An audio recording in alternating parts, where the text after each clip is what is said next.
Hey, what's up, everybody? Listen, it's good to be with you tonight. We're going to go in on characteristics of a winning team. But before we do that, I need you to do me a favor. I need you to go ahead and like this. I need you to go ahead and hit share.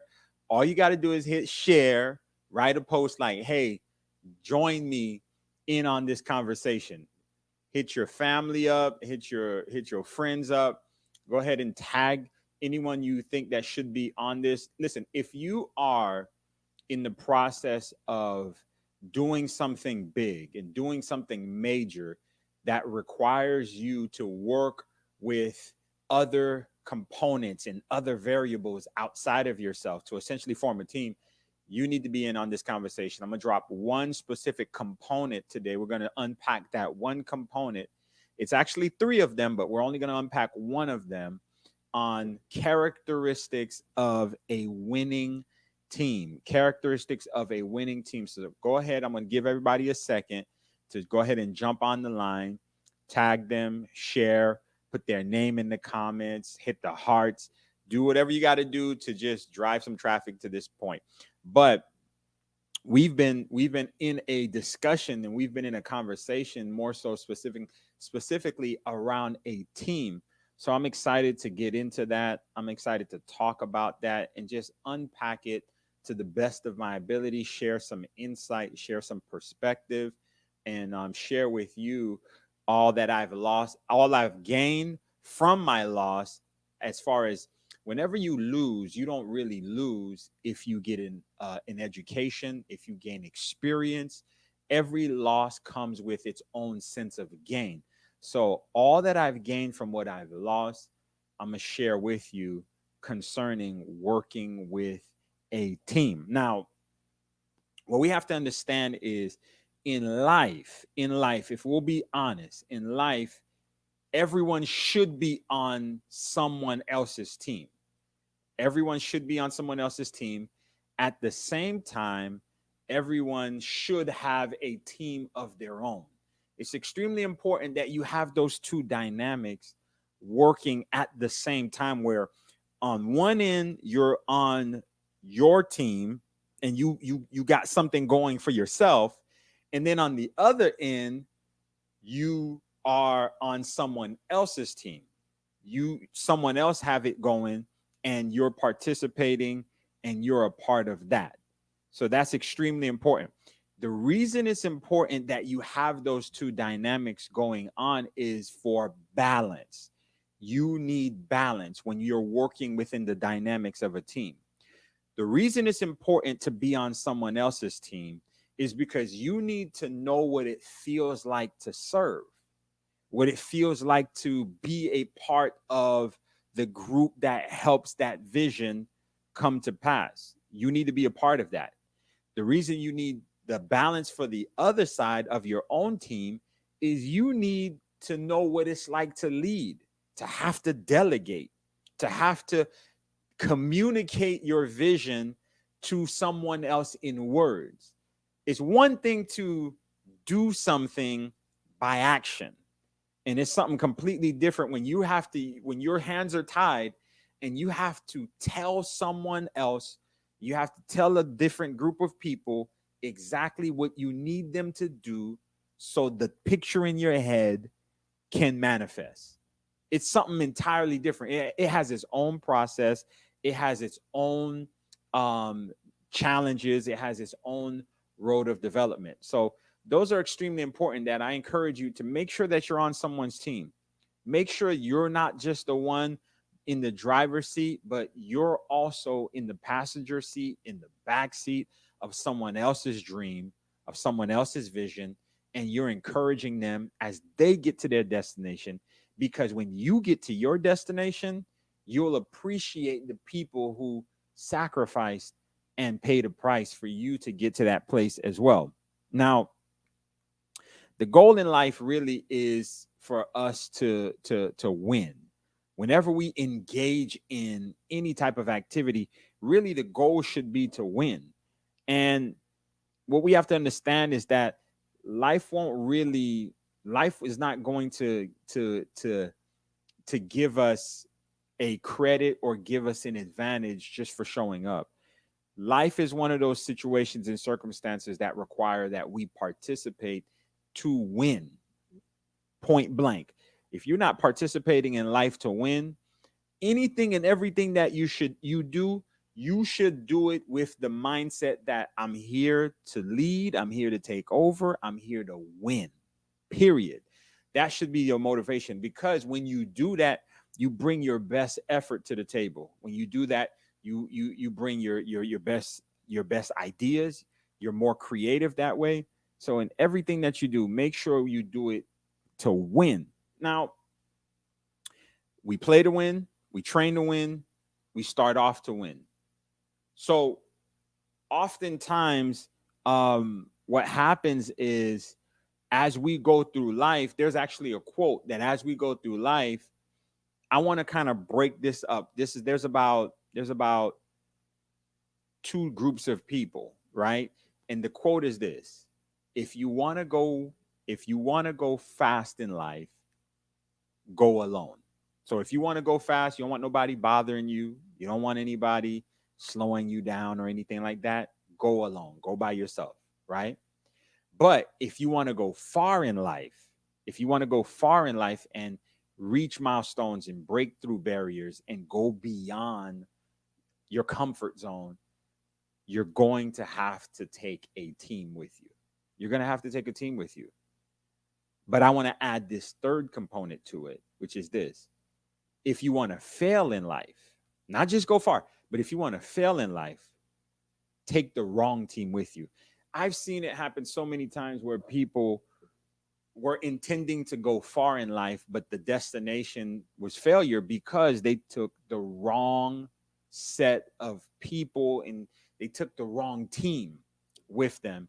And as a result, when the challenges arose, when circumstances came up, they didn't have the right components around in order to overcome that challenge, in order to overcome those setbacks. So most people would rather go far. I believe most people would rather go far than fail in life. But even more than failing, most people want to avoid having the wrong team.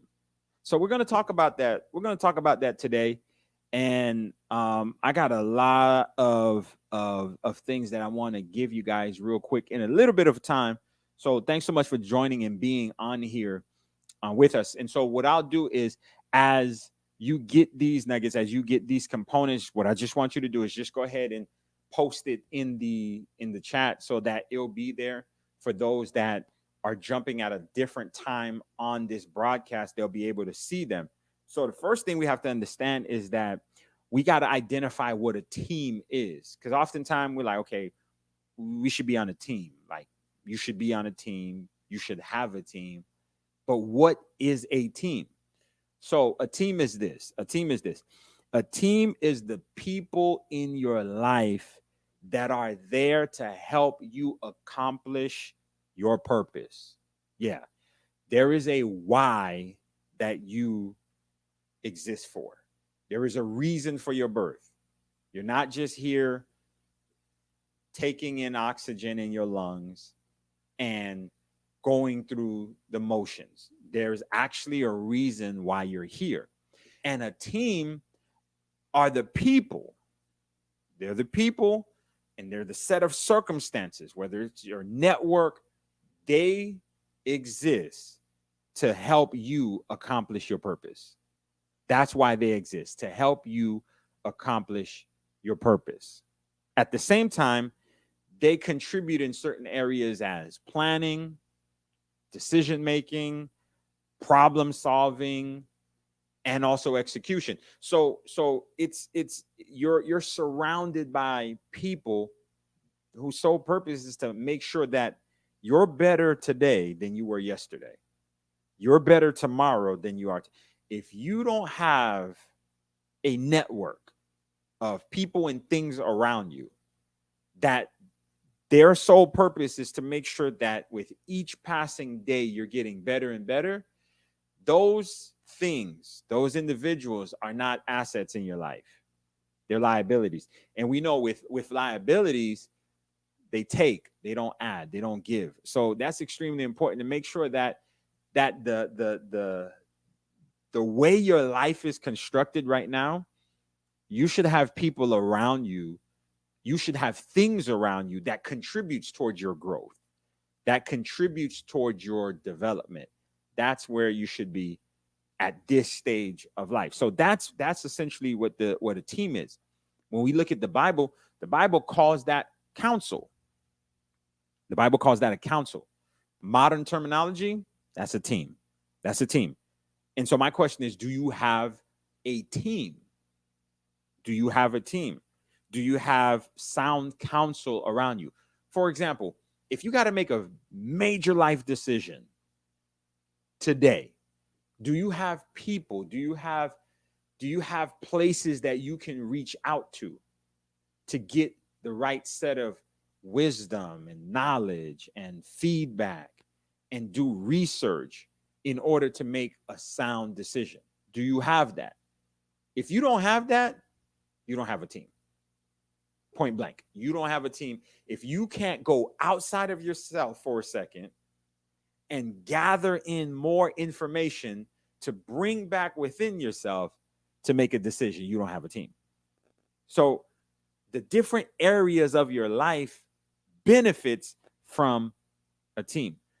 There's a quote by George Shin that says, there is no such thing as a self-made man or self-made person. You will reach your goals only with the help of others. So you need a team. You need counsel. The book of wisdom in Proverbs talks about Proverbs 11:14. It makes a few statements on having the right counsel. I'll throw it out to you real quick just so you have it. In Proverbs 11:14, it says, where there is no counsel, the people fail. But in the multitude of counselors, there is safety. So counsel is important. Proverbs 15:22 says, without counsel, plans go awry, but in the multitude of counsel, they are established.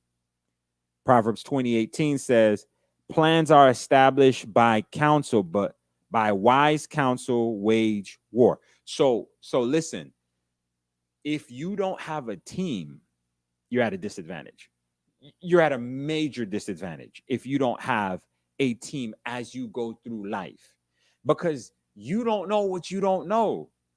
And you can only go on your energy. You can only go on your insights. You can only go on your experience. So whatever it is that you're trying to get accomplished, it's only going to go as far as you. But if you have a team, the team can take it to that next level. The team can go far. So what I want to do is I want to transition, and I want to spend the rest of the time while we're on this broadcast specifically talking about the characteristics of a winning team, but I want to highlight one specific characteristics. But before I do that, I want you to do me a favor real quick. Just go ahead and hit share again, because your friends, your family, they probably didn't get the memo. Just go ahead and hit share again. Go ahead and hit the like again. And I want to go ahead and drop this here with you guys. Characteristics of a winning team. If you're going to build a winning team, this first component is extremely important. Actually, it is vital. It is crucial that you got to get this one. You got to get this one down correct. If you're going to build a winning team, if you're going to accomplish your vision, if you're going to experience your dreams, all of your hopes, if you want to see that manifest, you want to make sure that your team has the right people. Now, what I just said is obvious, but we're going to talk about why that's important. You want to make sure that you have the right people on your team. Too many times, people just pick anybody that's available. That's a mistake. You want to pick the right people. And listen, I'm going to go as far as to say this.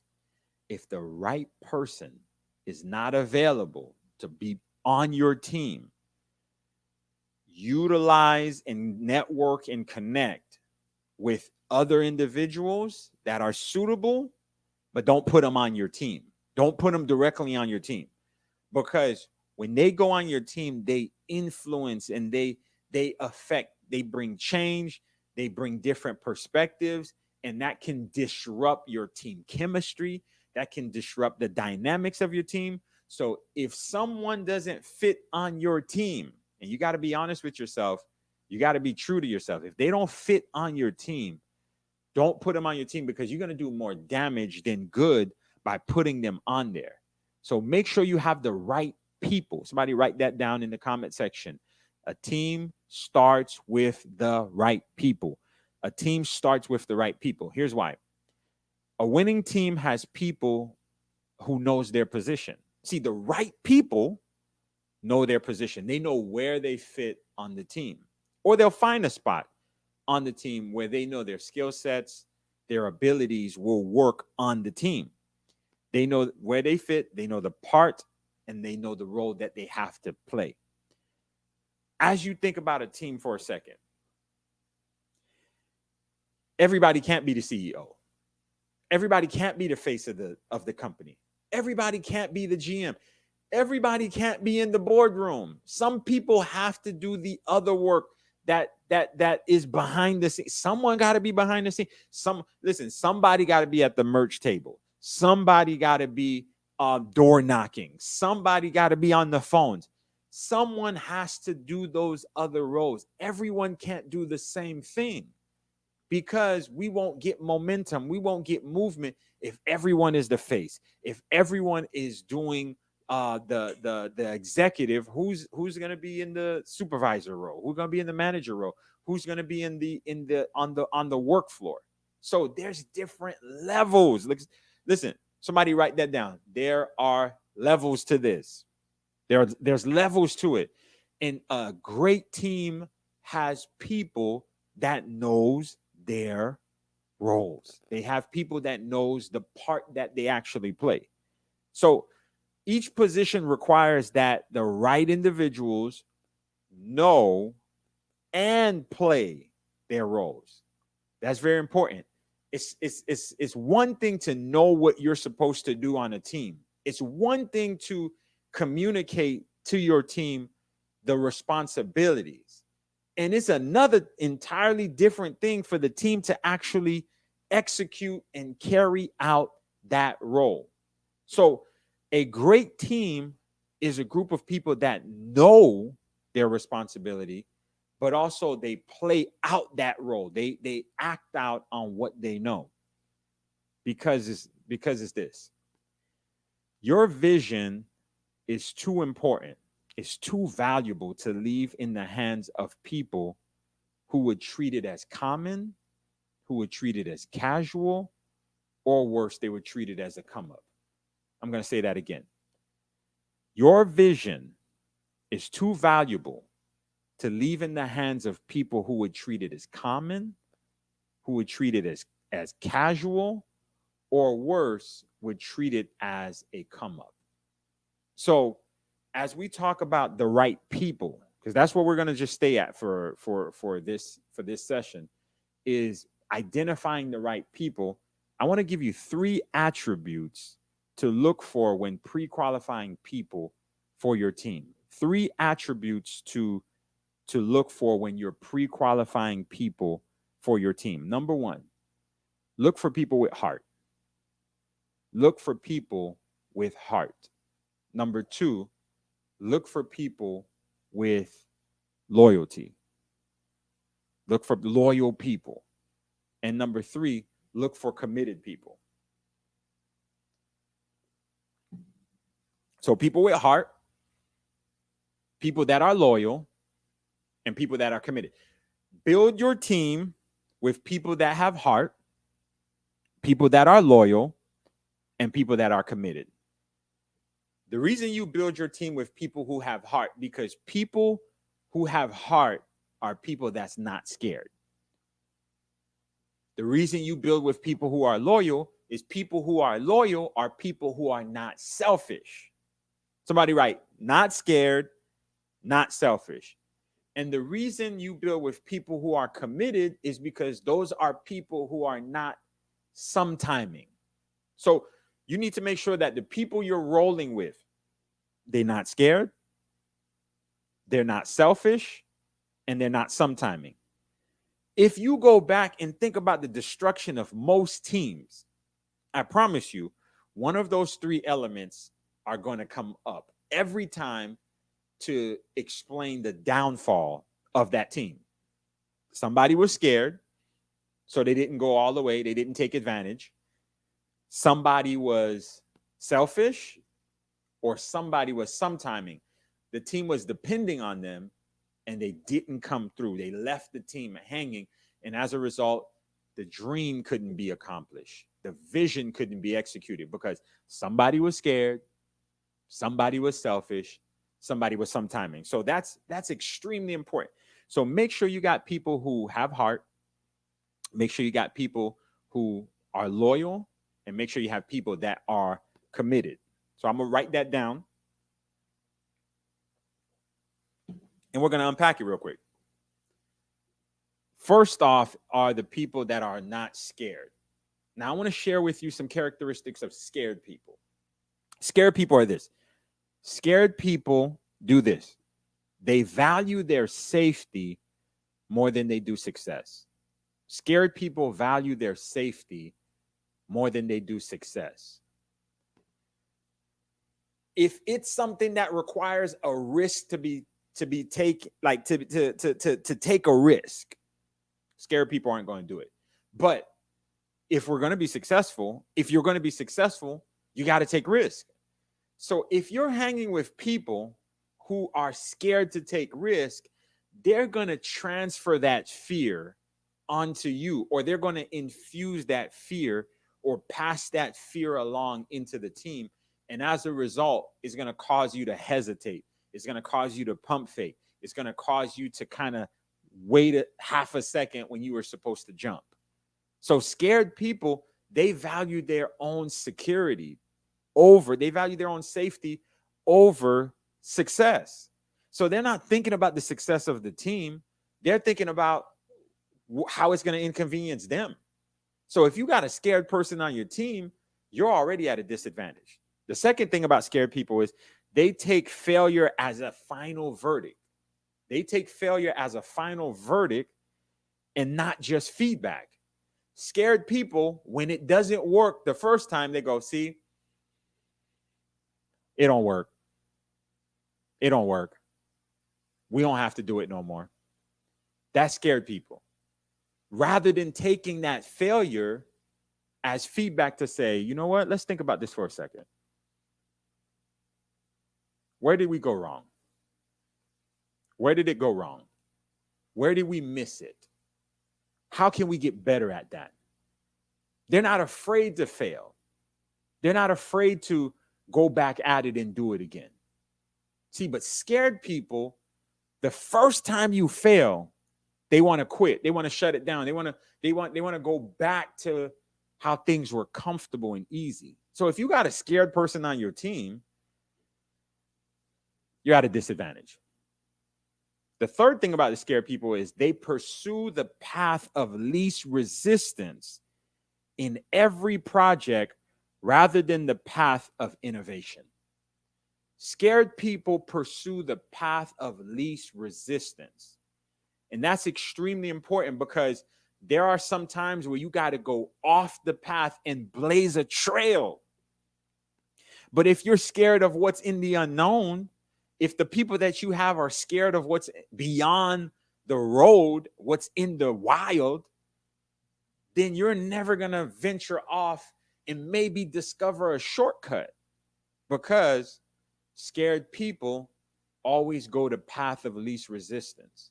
So if you have people on your team that are scared, these are some of the attributes that I want you to notice so you know how to engage them and how to deal with them.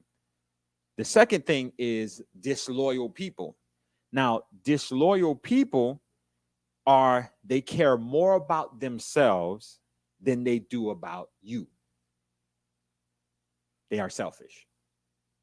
Disloyal people care more about themselves than they do about you. They're selfish. So you need to know that. On a team, you can immediately see who has that selfless nature, who has that selfless trait, because they'll put someone else ahead of themselves. A lot of times it's even to their own detriment, that you gotta reel them back in and make them focus on themselves every now and then. But a great team has selfless people, not selfish people. Another trait is they are there to shop. Let me stop there because I got to unpack this.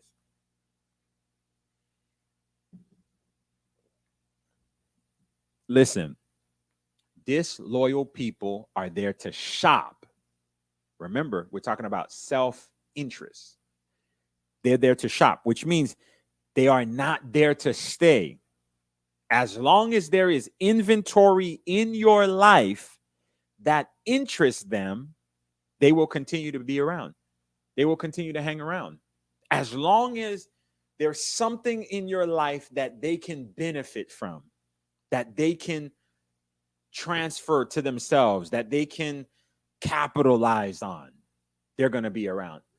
Disloyal people are only there to shop. And as long as you have stock, you got inventory, you got goods, you got networks, you got relationships, you got things that they can benefit from, they're going to be around. So just understand that. Notice, listen, you got to pay attention to the people that are there with a cart, not the ones that should be there with a chair, but they're there with a cart. They're there to see what they can add to their thing. They're not trying to help you advance your stuff. They're not trying to help you take your stuff to the next level. They're just there to pillage ideas, pillage relationships, pillage resources for their own thing. That's disloyal people. They're not loyal to you. They're selfish for their own thing. They got their own agenda. So you got to be mindful. The right people are loyal, but disloyal people are only there to shop. Another thing about disloyal people is that their friendships and associations do not have deep roots. There is little to no fruit or proof that they are faithful. They don't have deep roots amongst their relationships. Time and trials are the greatest. They're the greatest test of loyalty. Time and trials, when we go through difficult things together and we weather the storm and we come out on the other side, that solidifies our relationship. So time and trials are the ultimate qualifier. But the problem is you show people what you have too early. You show them the whole gamut of inventory. You open your network up, you open your relationships, you open your ideas up to them, and then you wonder why in a few weeks why they're gone. They shopped. They shopped. They saw inventory that was available and they took advantage of it. So if you're going to build your team with someone, make sure that they have a chair to sit down and get to work with you and not a cart. Because if they have a cart, they're there to shop. Make sure that they're at the table with a plate and not a to-go plate. Okay? That's extremely important. Somebody write that down in the comment. Make sure that the people in your life has a chair and not a cart. They're not there to shop. All right, last one. Uncommitted people. Commitment is huge. Uncommitted people. Listen, committed people, uncommitted people, they are sometiming in most of the areas of their own lives. They're inconsistent. They are flaky. Another thing about uncommitted people, if you're going to have people on your team, look at their lives. Look for patterns of inconsistency or patterns of consistency. That's going to tell you whether or not that individual is committed. Are you committed to your own endeavors, your own dreams? I mean, if they're not committed to their own dreams, to follow through with their own ambitions, their own goals, what make you think they're going to be committed to your dreams and your vision? So that's extremely important. Make sure that you analyze closely if they're flaky or not. Also, they make excuses in order to be excused. Write that down. Listen, uncommitted people make excuses so that they can be excused.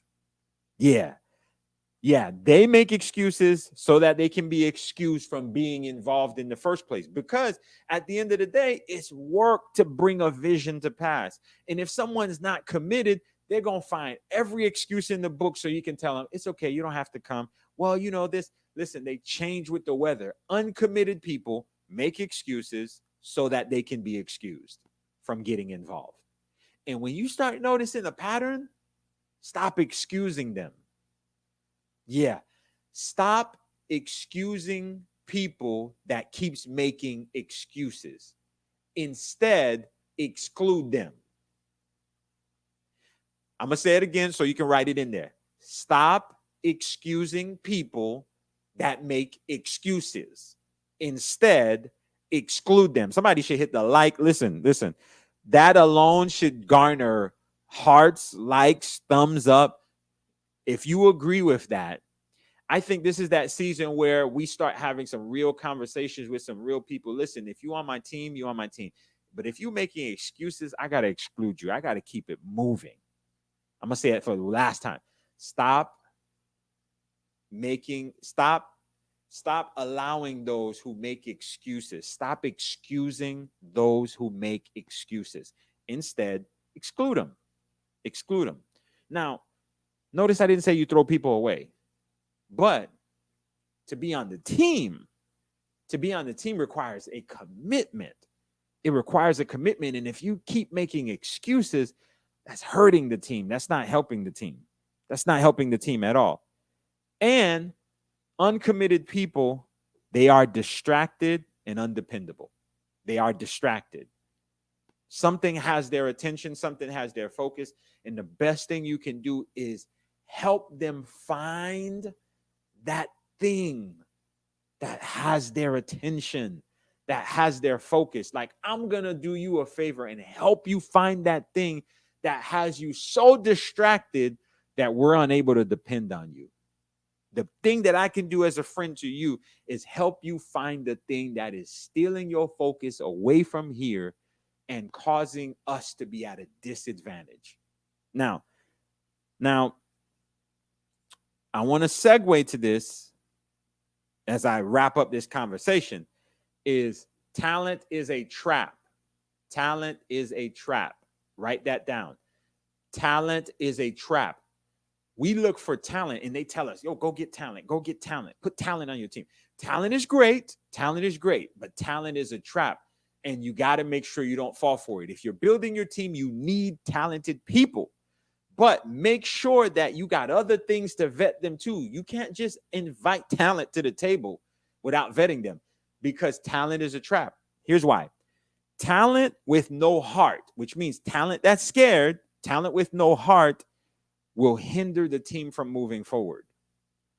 Talent with no heart will hinder the team from moving forward. So talent is great, but if they're scared, they're not going to go to war with you. And they are extremely talented to help you win the war, but they're scared. Talent that's not loyal, watch this. Talent that's not loyal will leave at the first opportunity that presents itself. Because remember, disloyal people are selfish. So if you got a talented person that's not loyal, then they're going to leave because it doesn't serve their best interests. So talent that's not loyal will leave. And then talent that's not committed will compromise. What they're going to do is they're going to compromise because adversity and temptation is now introduced to the equation. So rather than staying in there and enduring, but because of their lack of commitment, they're going to compromise. So it's important to understand who you're working with, what you're working with. Because as you build this culture, what should happen when you got team members, when you got the right people on your team that have heart, that are loyal, that are committed, is going to create a culture. And the culture that is going to create is one of truth, trust, and transparency. When you got people that's not scared rolling with you, when you got people that's loyal, that's not selfish, and you got people that are committed, that's not sometiming, it's going to create a strong bond of truth, trust, and transparency within the group. And in order for the group to be effective, we got to have truth. We got to have connection of trust, and we got to be transparent with one another.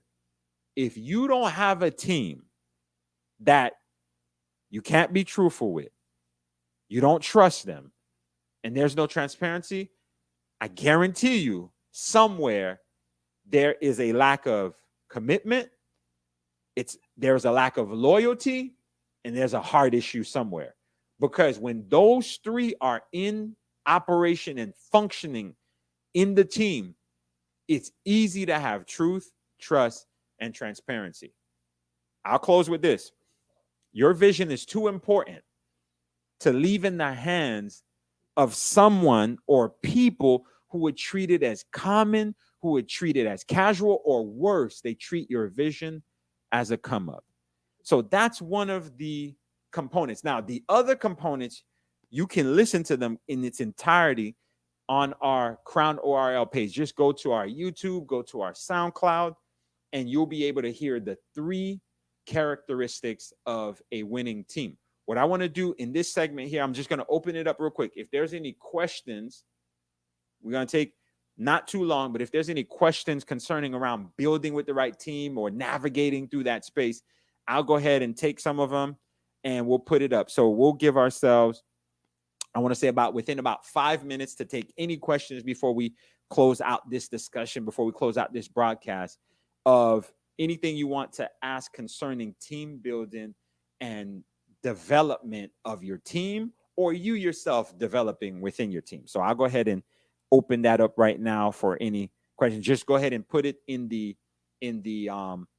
comment section and we'll read it out. And that way, those who's watching the rebroadcast will be able to benefit from the questions that's being asked and answered right now. Make sure you have the right people on your team. Make sure they have heart. Make sure they're loyal, and make sure they are committed. Question real quick. When should we cut people from our team? How many strikes? Okay, boom, put that up. Thank you for that question. When should you cut people from your team? How many strikes? All right. The first thing is this. Do you identify, so there's a couple of things. If you got a team and they're not executing, Is it a issue of responsibility that is not clearly communicated? Expectations that's not clearly communicated? Is it action? Which means you communicated the responsibilities, but there's no action taking place. All right. If it's on the action side, then you ask yourself, now, as the leader, have you, or as the person leading the team, have you given the proper tools in order to execute the role? When you start lining those things up, because listen, you don't want to just jump out there and start cutting people off and attacking people, because sometimes it's a developmental thing. It could be a communication breakdown. So I'm not saying the minute you see a lack of productivity in your team to really start cutting bait, but it requires you to take inventory real quick to go, okay, is it a responsibility thing? Is it a role? Is it a lack of tools? Is it a unclear? Is it goals that are not clearly defined? Once you identify that I've checked all of these boxes, then you have a conversation. Now, I'm one that like to have the initial conversation, unless it's something egregious where you have a team member that now poison is starting to spread, where they are contaminating the other team members, the apathy, the lack of initiative. When you notice that, you got to make a decision quickly. You got to make a decision quickly where you give them the opportunity to give you feedback on, yo, where's the lack of support? How come, why are you dividing the team? Or this level of input is not helping the team. What's up? You got to give everyone an opportunity to kind of let you know where they are. And sometime in that space, that conversation could give you insight to a few things. Their heart may no longer be in it. They may initially have started with their heart in it, but their heart is no longer in it. And you got to help them transition, where you start helping them find a path where you reassign, move them around or something, because their heart may not be in it. You know, whenever it's a heart issue, you got to help them transition out quickly.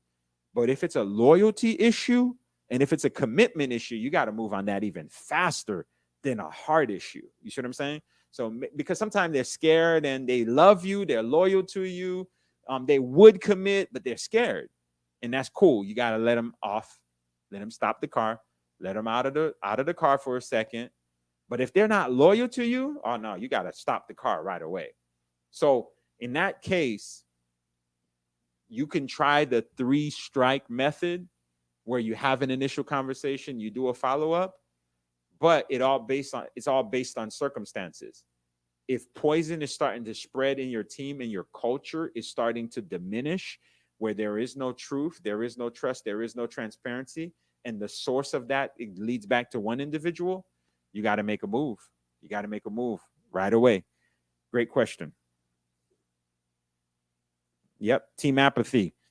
Team apathy. That's right, Jennifer. Team apathy is a very real thing. When you sense apathy, it's a cultural killer.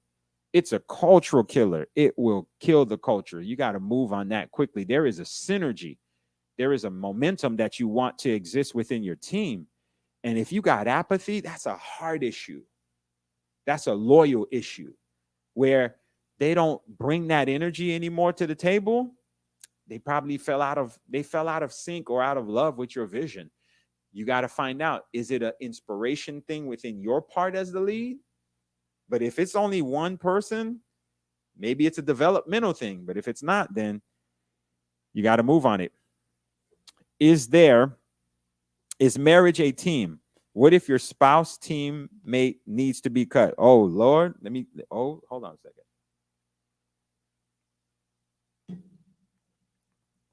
Is marriage a team? Marriage, unfortunately, is not a team.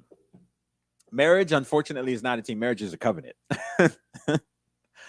Sorry. So there's no cutting unless you're cutting yourself. Like you are one. So marriage is not a team, though it functions as a team. It's a covenant. You know, it's a commitment that you make. Now, there are resources, there are support for the marriage. Now, if you feel like your spouse is not supporting and you're not walking, you guys are going to have a conversation. and you may need to even bring outside assistance into that situation. So, great question for that. Great question for that. Yeah, you may need to bring outside help. You may need to go to marital counseling. You may need to research and probe to make sure that your visions align, because marriage is a covenant. You're yoked up together. So, your participation or your lack of participation is going to affect the marriage, and it function as a team. And it's a beautiful thing when both parties, both individual man and woman, are in harmony. Husband and wife are in harmony with each other. You guys can do some phenomenal things, but if you're out of sync, it's going to slow things down. But no, you can't cut your spouse. There are certain circumstances that the Bible talks about where divorce is permitted, but I would recommend going through marital counseling to flesh through all of those nuances to make sure that you can salvage the marriage. You don't want to just quickly turn to a situation where you cut the marriage if it can be salvaged. Same thing with certain team members. When you do the investigation, there's certain team members that they just need additional coaching. It all depends on the vision. There's certain visions that have a longer runway, so you have time to coach and develop. But then there's visions where it's like, yo, we got to get this plane off the ground now. And unfortunately, I don't have as long of a runway to kind of teach you something that you should have came to the team already equipped with. Yep. Good question. Next question. Do you cut someone from your team due to bad communication but has good execution? No, not necessarily, unless what they're communicating is detrimental to the team. Because some people they're horrible with their communication style. So as the team lead, you just got to get familiar with certain communication style. I knew, for example, like being in ministry, you're going to have some A-type personality people. They are emails, they are phone calls. And then there's some people, they are more personal. They want to sit down over lunch, and they want to. So you got to know the different dynamics of your team.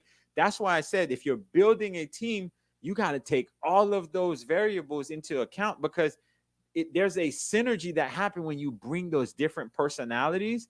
You as the leader, you got to navigate them through that process. So no, if they're great with execution, just reinforce the communication by exploring different routes of communication that they may be comfortable with.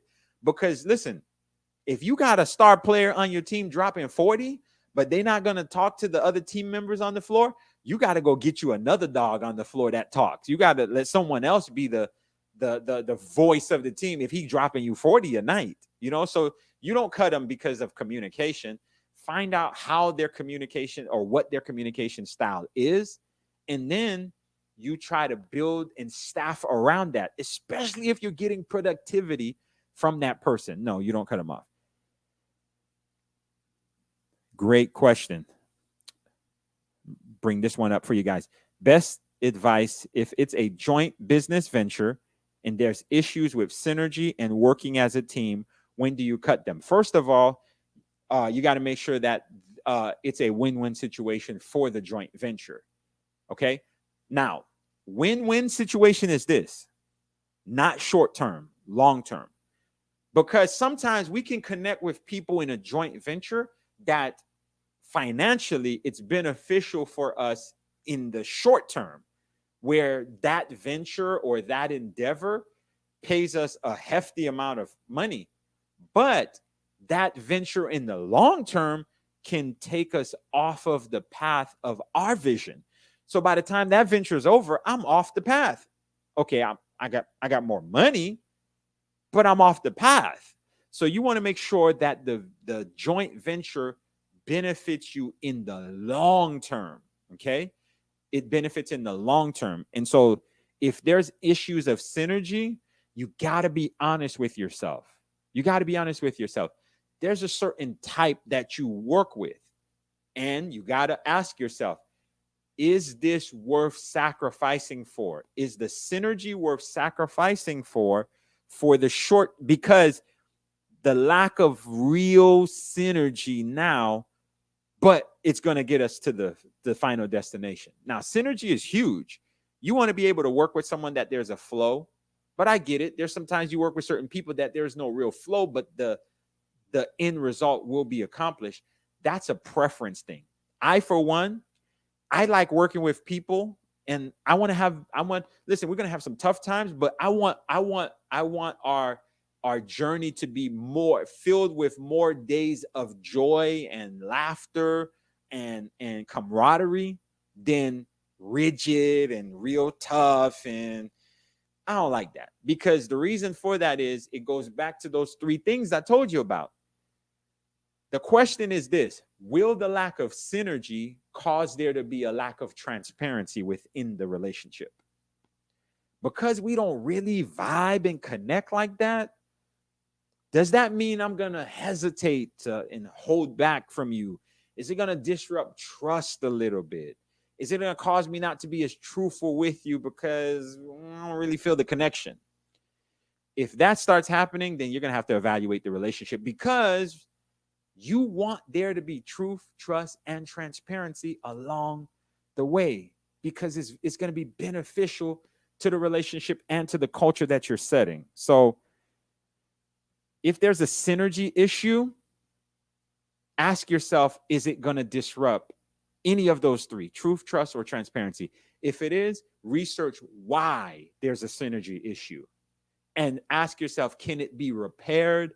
Can it be fixed? Can it be reconciled? Can it be resolved? And if it can, great. If it can, then you may have to have a conversation and create an off ramp, or redefine the relationship to make sure that it's still a win-win situation for both. Great questions, guys. Great questions. Great questions that you guys may have with that. And those that are on here, thank you so much. Make sure you continue to hit the like. Make sure you continue to hit the share, so those that are not on here can get them as well. So that's extremely important. So I will say this. Now, this is not on my notes as I'm wrapping up. This is not on my notes, but this is extra. Be very careful who's at your table with a to-go plate, okay? Be very careful who is at your table with a to-go plate, okay? People at your table with a to-go plate, they're not there to really dine, okay? They're there to just sample, get what they can, and then bounce. They're there to just sample, get what they can, and bounce.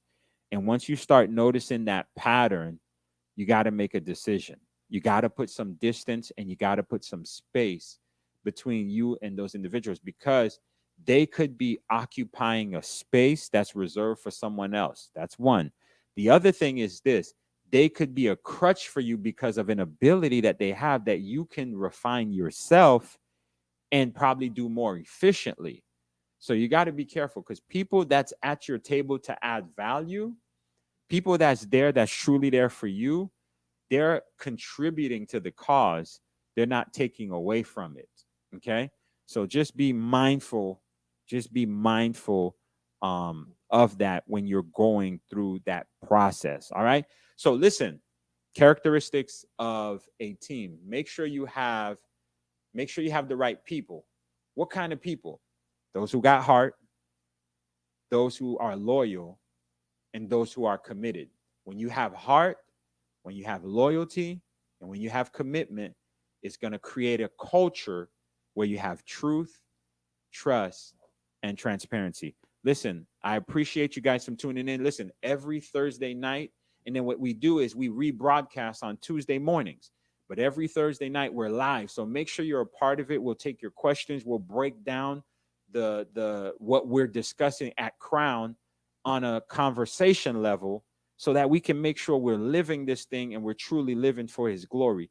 I appreciate every one of you guys. Make sure all that you do is for his glory and his glory alone.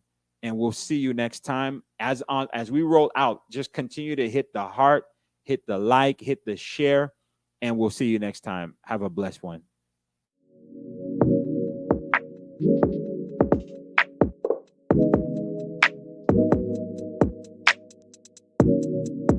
you.